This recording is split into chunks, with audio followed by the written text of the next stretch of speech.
de la doctora Laura Moyacobo con el título El mar, una fuente de riqueza para los fenicios occidentales. Hoy, sin embargo, Carmen Pardo nos va a hablar de también otro aspecto que tiene que ver también con la subsistencia, en este caso titulado De las tierras de Varia, alimentos de los fenicios occidentales. Es para mí una satisfacción presentar hoy a Carmen Pardo, a quien conozco pues, desde que inició hace ya algunos años su estudio de licenciatura en la Universidad de Almería, en concreto la licenciatura de Humanidades, que culminó en 2004. En 2005 obtuvo el máster de Arqueología en la Universidad de Granada, posteriormente obtuvo también el diploma de Estudios Avanzados, y sus primeros contactos con el mundo fenicio fueron precisamente en Villarico, en Varia, porque participó en la intervención arqueológica de urgencia que hicimos allí en aquel año, con unos resultados realmente extraordinarios. Poco después se incorporó a nuestro grupo de investigación, el legado de la antigüedad, y también en 2007 obtuvo una beca de formación de personal investigador con el que realizó su tesis doctoral, una tesis doctoral que obtuvo la mención internacional y la máxima calificación. Posteriormente ha sido investigadora postdoctoral, en primer lugar en la Universidad de París-Sorbonne, París 4, bajo la tutela del profesor Jean-Yves Monchambert, con un contrato del programa Ferdinand Braudel. Posteriormente ha sido también investigadora contratada en postdoctoral en la Universidad de Almería y actualmente, desde el pasado mes de septiembre, es profesora ayudante doctor en el área de Historia Antigua en nuestra universidad. Ha realizado estancias de investigación durante su etapa formativa predoctoral en centros prestigiosos como la Universidad de Toulouse de Miguel, también en Italia, en la Escuela Española de Historia y Arqueología de Roma, en el Instituto de Estudios sul Mediterráneo Antico del Consejo Nacional de Investigaciones italiano. También ha realizado estancias postdoctorales en las universidades de Marburg, en Alemania, y Gante, en Bélgica. Y en la actualidad sigue trabajando en sus líneas de investigación relacionadas con el mundo rural fenicio, un aspecto interesantísimo y muy poco estudiado. Y también participa, es miembro del proyecto Útica que llevamos a cabo, que desarrollamos en Túnez desde el año 2010. No quiero extenderme más en mi presentación y les dejo con la doctora Pardo Barrenero. Muchas gracias.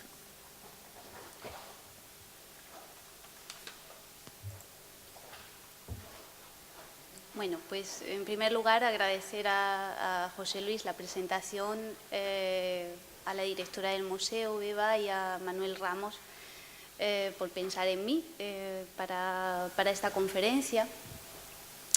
Y bueno, pues vamos a empezar un poco viendo de dónde procede nuestra información sobre la alimentación en el mundo fenicio. Y para ello yo he dividido un poco esta información o sea, de dónde procede esta información en tres aspectos. Para empezar, vamos a ver qué fuentes clásicas se conservan. De forma directa o indirecta, autores clásicos, sobre todo de época romana, pero también griegos, recogen algunos testimonios de la agricultura y la ganadería, incluso recetas de época fenicia y cartaginesa. Por otro lado, tenemos fuentes arqueológicas directas, que son restos orgánicos, entre ellos, pues, por ejemplo, he puesto aquí una foto de fauna, pero también tenemos semillas.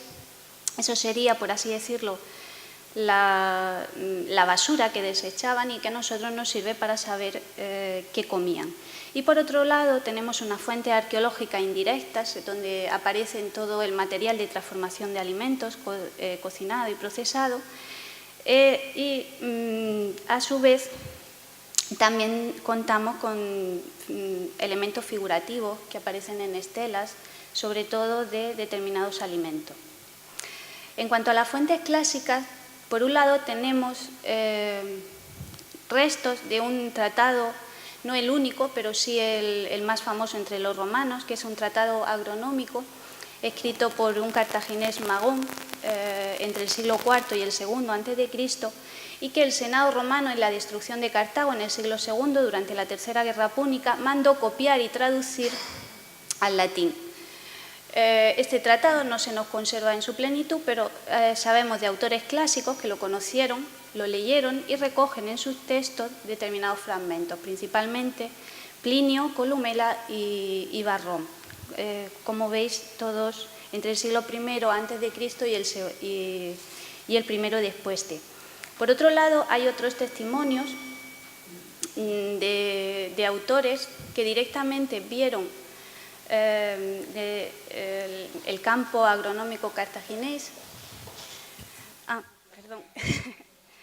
como Catón, famoso, por ejemplo, el pasaje del higo de Catón, que se lleva de Cartago y lo muestra el Senado cartaginés como una fuente de riqueza, o Diodoro de Sicilia, que es un griego, bueno, de tradición griega, ya en esa época era parte de Roma, pero que tiene acceso a unos autores a partir, sobre todo, del siglo V y IV, y a través de él podemos ver un paisaje de granjas, sobre todo en el Mediterráneo central, que formaba parte de los dominios fenicios.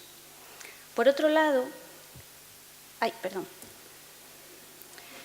las fuentes directas, entre ellos una parte muy importante es el estudio de la fauna, es la contabilización e identificación de los restos de fauna, pero también ver qué proceso de carnicería se ha llevado a cabo. Aquí os he puesto, por ejemplo, una mandíbula de un ovis que está fragmentada longitudinalmente para sacar el tuétano, con el que se hacían seguramente sopas bastante nutritivas, con un alto valor calórico, y que nos informan sobre el aprovechamiento incluso de esa parte de los huesos, que para nosotros puede resultar incluso casquería, pero que tiene un valor alimenticio importante.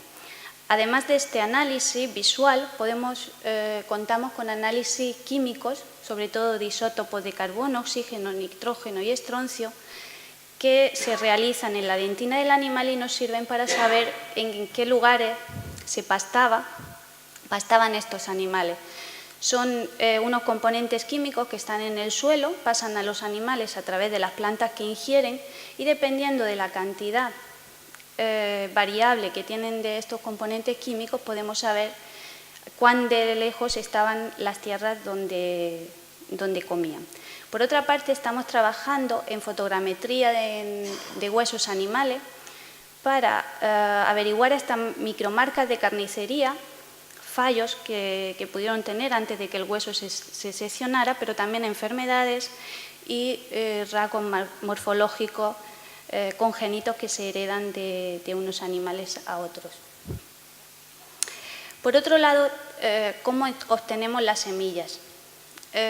Pues directamente cogemos sedimento durante la excavación, se pasa por una cuba con agua donde en el interior hay un cedazo y la tierra directamente se lava.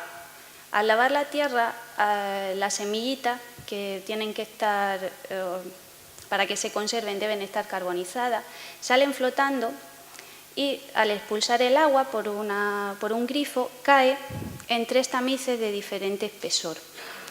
Estos tamices, una vez se ha lavado toda la tierra del mismo sedimento, se enumera, se le da un número de inventario. Este es el tamiz interior y en función de lo tupido que sea la malla se conservan unas semillas u otras. Y estas son las diferentes semillas que se han conservado en varias, mayoritariamente, sobre todo cebada, pero a partir del siglo V sobre todo trigo, higos, bastante abundante en el registro fenicio la aparición de higos, una muestra de esparto y vid también a partir del siglo V. Las plantas además se completan con el estudio antracológico, o sea, la recogida de carbones. En el caso de Varia, estos carbones se identifican, bueno, en el caso de todos los yacimientos, los carbones se identifican por microscopio. Aquí se ven las diferentes fotos para los carbones, y en el caso de Varia se han identificado todos estos taxones. Sobre todo Olea europaea, que es olivo o acebuche. En el caso del carbón es muy difícil diferenciar entre el carbón de olivo y el de acebuche, pero la mayor parte se tiende a pensar que es olivo por la cantidad que aparece. Prunus cesarius, pero también Prunus sp, que podrían ser tanto cerezas como en este caso, como almendras o incluso ciruelas. Vitis a partir del V, y la cubierta vegetal natural de Varia, que pasó de ser una cubierta vegetal prácticamente boscosa a ser una cubierta de arbustos como el romero. Por otro lado, tenemos la estructura de transformación. En este caso he puesto el ejemplo de dos almazaras, una más lejana en Ibiza, en Calador, fecha entre los siglos III y I, donde se ve la estructura de una granja destinada directamente a la producción de aceite. Tiene dos cisternas, seguramente una dedicada a agua y otra dedicada para la recogida del aceite prensado, y una más cercana, localizada en Cádiz, en Cerro Naranja, donde además se encontró una gran cantidad de ánforas olearias destinadas al envasado y exportación de ese propio aceite. Finalmente, también podemos observar la transformación de alimentos más básicos, en este caso, pues, el cereal, y tenemos varios ejemplos en Varia de la transformación de este cereal. Para empezar, un molino barquiforme que se localizó en el 87, más antiguo, y un molino rotatorio del cual solo se conserva la parte de arriba, el catillus. Y este molino, o sea, este tipo de molinos parece ser que fue una introducción griega en el centro mediterráneo, pero que fue perfeccionada por cartagineses y se expande rápidamente por todo el Mediterráneo occidental. El de Varia, concretamente, forma parte del nivel de destrucción del siglo III, está en la exposición. De hecho, esta es una imagen que me ha cedido amablemente Manuel Ramos, y le faltaría la otra parte, la meta, la base donde se molería todo ese cereal.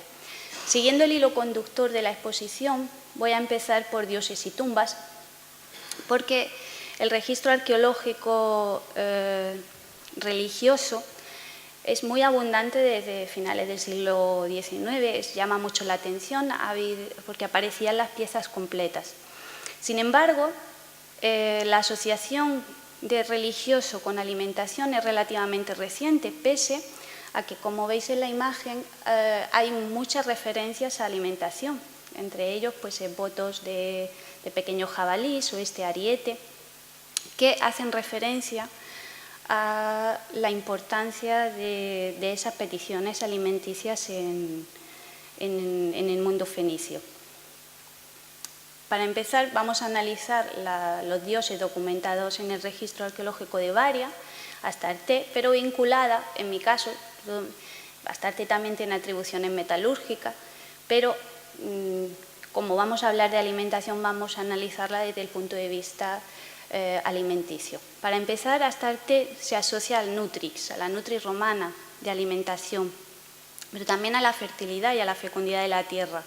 En Oriente incluso tenemos testimonios, algunos recogidos en el Antiguo Testamento, que se hace relación al lagar de Astarte o al Astarte del campo o al Astarte de los rebaños como una diosa protectora de esa economía rural, de esa zona, vinculada sobre todo pues eso, con la fertilidad y la fecundidad de la tierra. Por otro lado, y curiosamente también, tenemos la diosa Tinit, documentada en Cerro Montroy, donde se han encontrado pebeteros.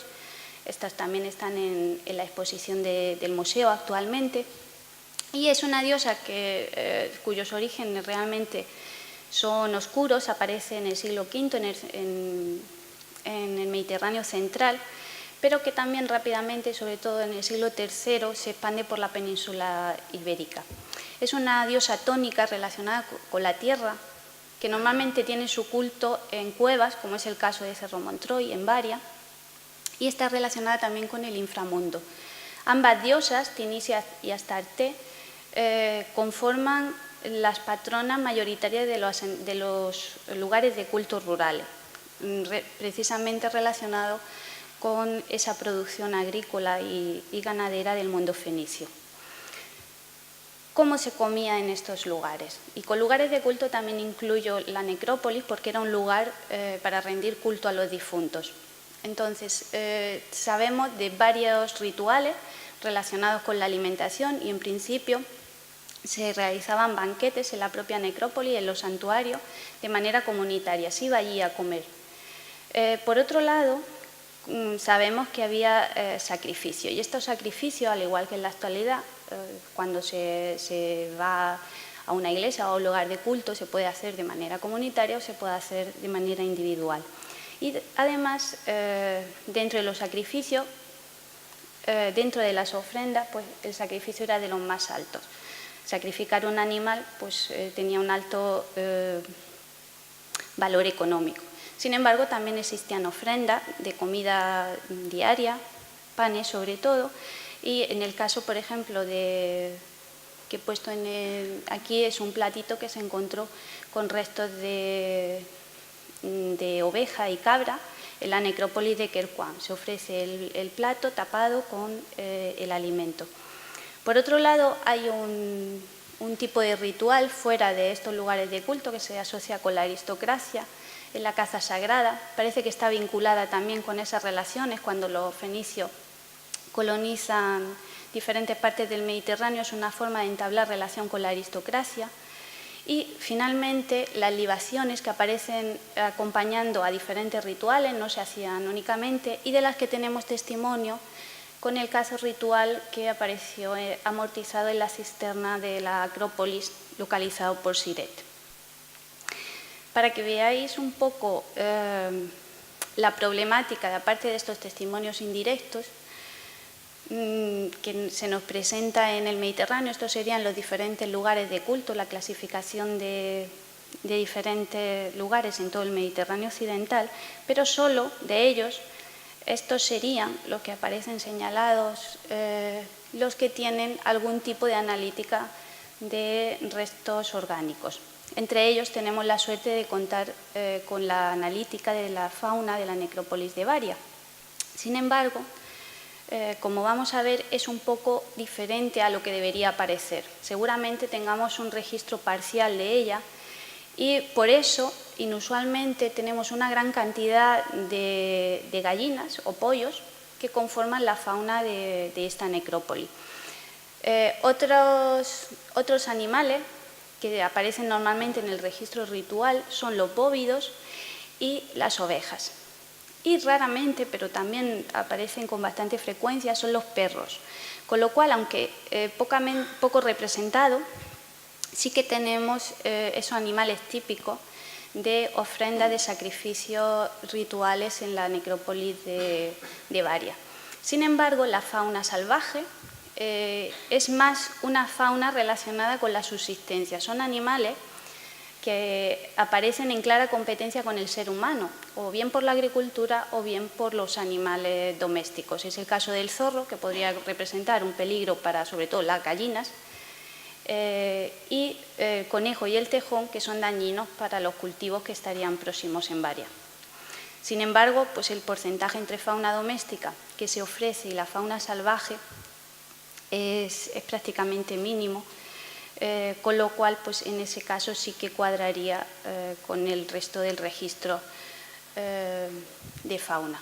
Para que vean a lo que me refiero, el resto de necrópolis y lugares de culto, la mayor parte de animales sacrificados o bien son bóvidos en rojo o bien son ovejas y cabras en celeste.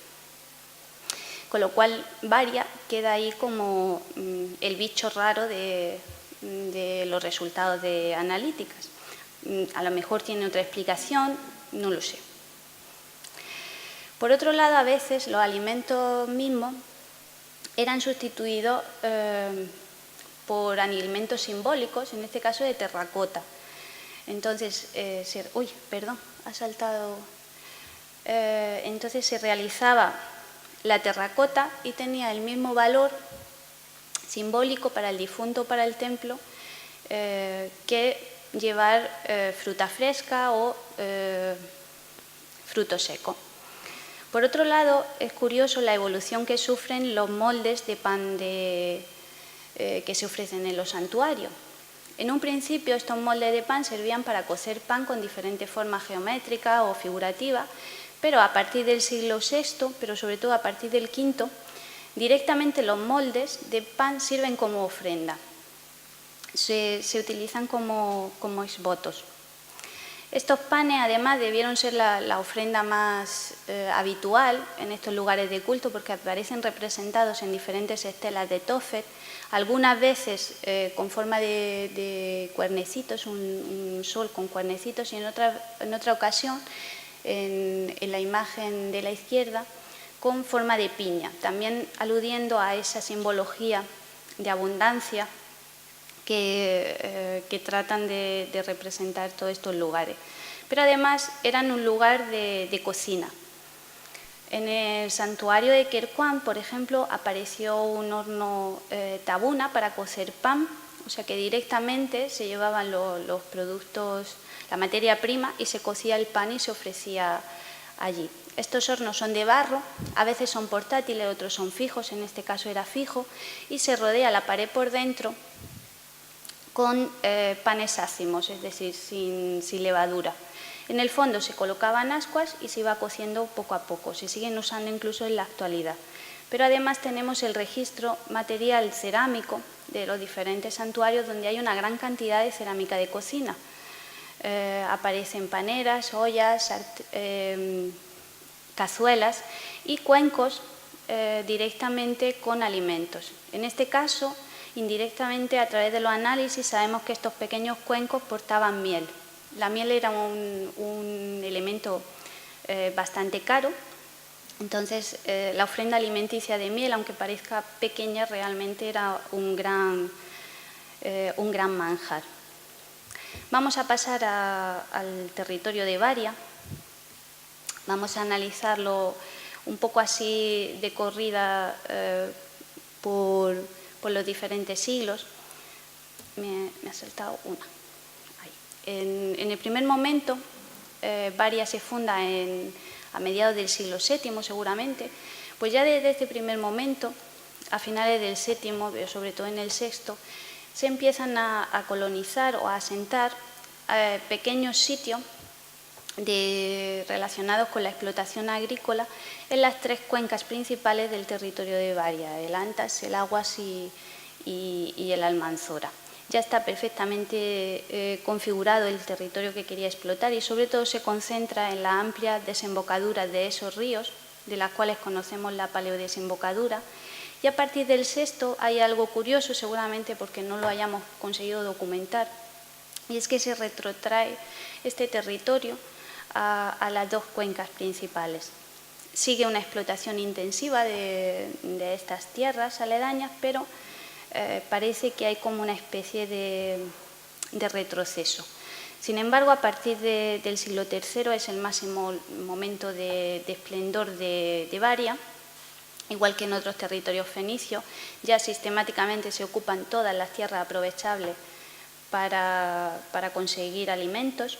Y para que os hagáis una idea de la proximidad, he puesto una foto panorámica hecha desde el Cerro del Garbanzal, donde podemos apreciar el templo de Astarte, donde estaría situado. Aquí estaría la antigua ciudad, la paleodesembocadura y dos de los asentamientos que se encontrarían al otro lado del río, el Marqués y Cortijo Velasco. O sea, estaba realmente todo muy aprovechado. Ahora vamos a ver un poco cuáles eran los alimentos principales de las comunidades fenicias, y hacemos especial mención a las analíticas que tenemos de Varia.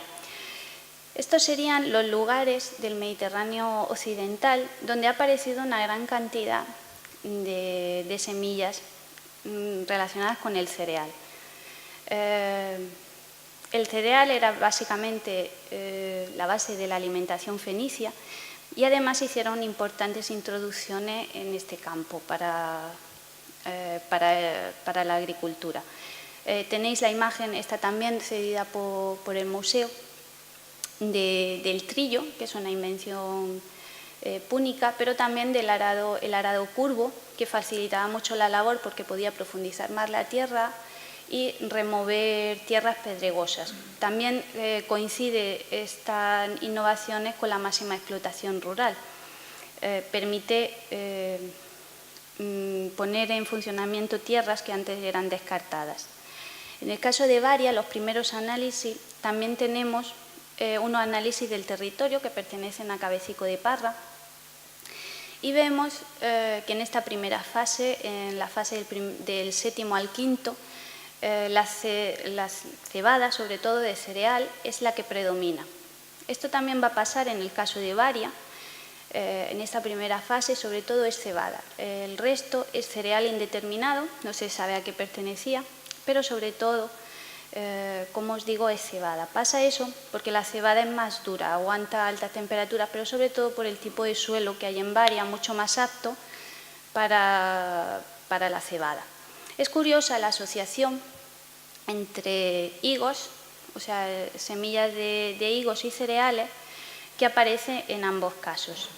Estos higos se podían consumir frescos, pero también se podían consumir secos, como en la actualidad. Eran una fruta que permitía la conservación durante todo el año. La conservación en estos momentos, bueno, durante toda la antigüedad era muy importante, había que preservar los alimentos para tiempos de hambruna, pero además tienen una propiedad añadida, que es que sirven para endulzar pasteles y bizcochos y cualquier receta dulce. En este momento no había azúcar, la miel ya he dicho que era bastante cara, con lo cual las pasas, pero sobre todo los higos, se molían y se usaba como un edulcorante para las diferentes recetas. El vino también es uno de los productos estrella del comercio fenicio, aparece en multitud de sitios documentados, entre ellos nuevamente en Varia, aparece a partir del siglo V, y tenemos una estructura, la mejor conservada, aunque no lo parezca, en Terralba, en Simbalcunado, en Cerdeña, donde han aparecido dos piletas de decantación del vino. Se prensaría, acabarían en estas piletas y una lo decanta la otra para que se queden las impurezas en la primera de más altura. En Varia tenemos los análisis carpológicos por un lado, donde vemos que a partir del siglo V forma parte, o sea, es una gran representación la que tenemos a partir del V.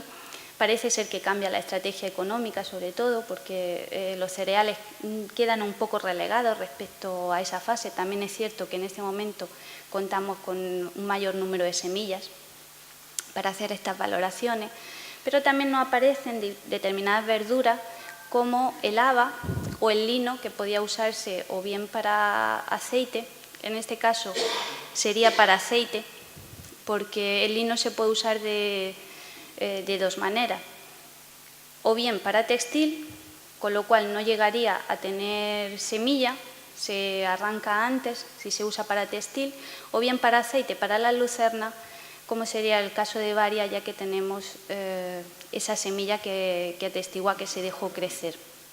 Por otro lado, sigue habiendo higos. Además, en Varia tenemos documentado un cuenco trípode. Bueno, hay varios cuencos trípode, he puesto un ejemplo, que está íntimamente relacionado con una manera de tomar el vino, que era especiado, se molían una serie de especies, y que en la actualidad, la historiografía contemporánea, hemos denominado beber el vino a la siria. Es muy típico de los fenicios echarle productos o especiar los vinos. También tenemos, a partir de autores clásicos, un tipo de vino que los romanos llamaron pasum, que es un vino que se hace a partir de uvas casi pasas, que han perdido mucha humedad y que luego cuando se extrae el jugo se cuece para hacerlo todavía más dulce, para que el grado de azúcar aumente. De este tipo de vino en Varia no conservamos nada. En la península ibérica únicamente se ha conservado unos hornos en Castillo de Doña Blanca, en el poblado de Las Cumbres, en el puerto de Santa María, en Cádiz, y se piensa que pudieron estar relacionados con este tipo de vino. Por otro lado, el aceite. ¿Qué sería de nosotros sin el aceite? Bueno, pues del aceite se conservan bastantes estructuras de almazara, y la mayor concentración actual se encuentra en Ibiza, donde se han encontrado, aparte de esa estructura de la que ya hemos visto un ejemplo, una gran cantidad de contrapesos y pesos de aceite, sobre todo fechados a partir del siglo III a.C. En Varia se encontró amortizado en la excavación del 87, y esto es una hipótesis que podemos lanzar hoy, un contrapeso aquí amortizado en un nivel de Varia, perteneciente a una de las almazaras. Aquí hay una reconstrucción de una almazara fenicia oriental, donde se ve una viga de madera sujeta a la que hace peso con diferentes contrapesos, que está machacando una serie de esterillas de esparto, donde se situarían entre cada esterilla una cantidad de aceituna, rezumaría el aceite, caerían a las piletas y se iría decantando hasta finalmente su envasado y exportación. Además, sabemos que por lo menos a finales del siglo III aparece una variante en la alimentación, y es que aparecen las sartenes. Estas sartenes estarían destinadas sobre todo a productos fritos, y anteriormente lo que sí parece que cuando se ha hecho comparación entre cómo comían los alimentos los fenicios y cómo los autóctonos, parece que los autóctonos, hay momentos en que no los puedo llamar íberos, con lo cual prefiero llamarlos autóctonos, tienen más una alimentación caldosa de sopas, porque tienen una gran cantidad de ollas, mientras que los fenicios se decantan por las cazuelas, con una cocción reductora, más de gachas o comida seca que anterior. Y en el caso de finales del III al menos conocemos también los fritos, este tipo de alimentación. No quiere pasar, lo siento. Ya. Por otro lado, la alimentación se completaría, en algunos casos mínimamente, con carne. Esta carne también era muy importante conservarla, con lo cual lo más importante, testimonio de cómo se consumía la carne, aparecen dentro de diferentes ánforas a lo largo del Mediterráneo. Pero también sabemos, por la falta de piezas osteológicas en algunos análisis, por ejemplo en Onova o en Abul, son los dos asentamientos que tenemos más a la izquierda. Esos dos asentamientos, los análisis faunísticos denotan que faltan las piezas de mayor aporte cárnico, es decir, las piernas, o sea, las patas de los animales, que suponen que se exportaron como carne conservada a otros lugares. En el caso de Varia tenemos los análisis faunísticos entre los siglos VI y V, muy significativos, donde hay una gran variedad de animales y donde también nos aparecen perros.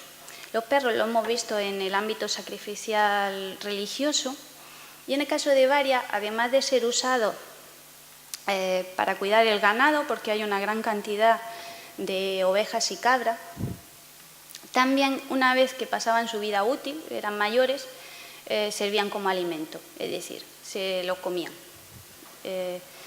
No sabemos si estarían salados o no, pero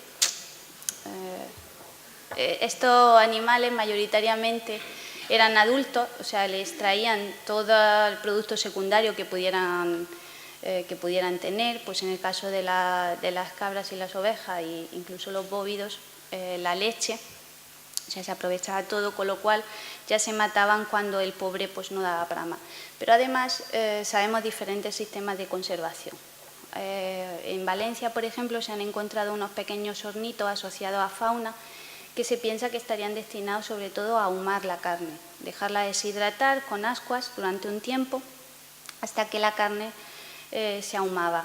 También en diferentes ánforas, por el contenido que tenían, podían estar conservadas en aceite, en salmuera. De hecho, uno de los pasajes más antiguos que tenemos de época romana hace referencia a la carne en salmuera de cerdo. Y ustedes y yo estamos pensando en el jamón ibérico. Pero eso no es curioso que no sea de salazón de pescado, sino que era de carne. Y por otro lado, con escabeche. O sea, vinagre y diferentes especies. Finalmente voy a acabar la conferencia para decir, bueno, y esto, muy bien que producían alimentos, pero ¿cómo se los comían? Pues tenemos el testimonio de una fuente romana que nos habla de el pultem punicam, que es una mezcla de agua, harina, queso fresco y miel, y de cuyo testimonio arqueológico parece que se ha encontrado la referencia en el fondo de una ánfora en Cerdeña y que tiene todos estos ingredientes a partir de los análisis. Pues era una especie de guiso bastante nutritivo, como se puede ver, y que se conserva la receta a través de autores romanos. También a partir de la arqueología vemos que no eran guisos únicos, o sea que cuando se guisaba no importaba el tipo de carne. En Naguardis, en una islote de Mallorca, se ha encontrado un cuenquito con ovejas y cabras listo para el consumo, pero es que además la carne conservada en ánfora también presenta diferentes contenidos. Hay alguna, como esta T121, que lleva pájaros, lleva ovejas, cabras, vacas, incluso restos de atún. O sea, era una mezcla de un poco la familia feliz que se portaba y pues tendría su éxito. Y bueno, con esto ya concluyo para no ser más pesado.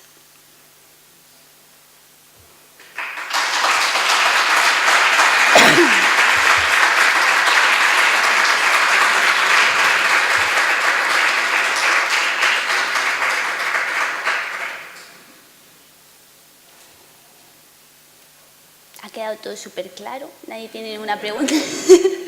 No, por mí mejor, ¿eh? Sí. Has mencionado la diferencia entre las costumbres culinarias de las poblaciones autóctonas y la de los fenicios en la zona de Bari.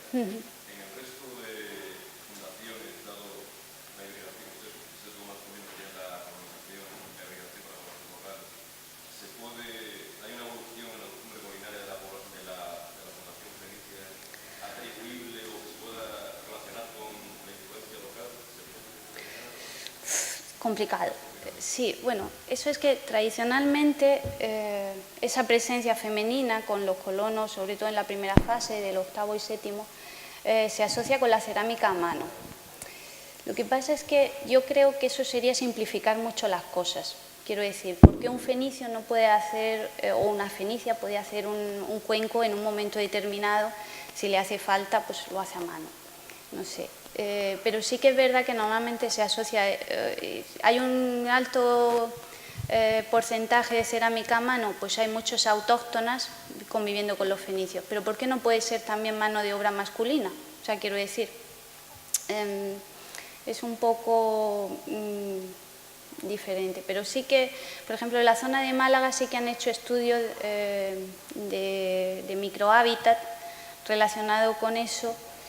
Y bueno, pues las conclusiones tienen su fundamento y es relacionado con lo que tú dices de, bueno, pues si viene una autóctona, se casa, por así decirlo, tiene un lazo, un compromiso con un fenicio y ella sigue con sus costumbres porque tiene su ollita a mano. No sé, puede que sí.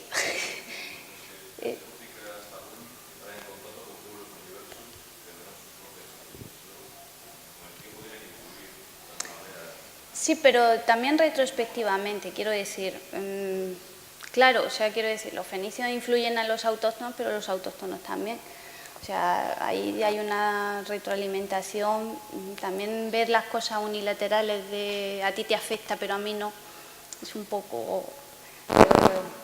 Yo lo veo desde un punto de vista mucho más complejo, pero me encantaría tener una opinión mucho más contundente respecto a diferentes temas, pero en fin. ¿Nadie más? Qué bien. No, bueno. Pues nada, muchas gracias Carmen Ana, gracias José Luis, por muy interesante, me ha encantado además lo de la familia feliz para acabar. Y nada, emplazarlo a la próxima conferencia de este ciclo el 14 de marzo, ¿no? Con Laura Moya, que está aquí, de la mar, la fuente de riqueza de los fenicios occidentales. Muy bien, pues nada, muchas gracias.